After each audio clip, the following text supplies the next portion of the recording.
Hash ask doctor John Watts అని type చేసి మీ క్వశ్చన్స్ అడగండి, తప్పకుండా రిప్లై చేస్తాను. My hair transplant completed 70 days. Can I go direct sunlight bike ride for 10 to 15 minutes? ఇతనికి hair transplantation జరిగి 70 రోజులు అవుతుంది. ఎండలో వెళ్ళొచ్చా బైక్ మీద ఒక 10-15 నిమిషాలు లేదా 20 నిమిషాలు రైడ్కి అని అడుగుతున్నాడు.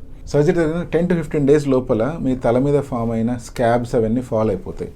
20-25 days వచ్చేసరికల్లా ఇంప్లాంట్ చేసిన హెయిర్లో 70% దాదాపుగా రాలిపోతాయి. దాని తర్వాత పెద్దగా రాలేదేమి ఉండదు, కానీ 2-2.5 months నుంచి న్యూ హెయిర్ అక్కడక్కడ గ్రో అవ్వడం స్టార్ట్ అయిపోతుంది. సో ఈ పీరియడ్లో ఎండకి ఎక్స్పోజ్ అవ్వడం మంచిదేనా అంటే, ఒకవేళ ఎర్లీ మార్నింగ్ ఎండ అనుకోండి 7 to 8, ఆ పీరియడ్లో పెద్దగా ప్రాబ్లం లేకపోవచ్చు. ప్రత్యేకించి మనకున్న సిచ్యువేషన్స్లో 11 తర్వాత ఎండలో తిరుగుతుంటే డెఫినెట్గా నార్మల్ వ్యక్తులకే మంచిది కాదు. అదే ట్రాన్స్ప్లాంట్ జరిగిన తర్వాత అయితే నేను ఏమాత్రం సజెస్ట్ చేయను.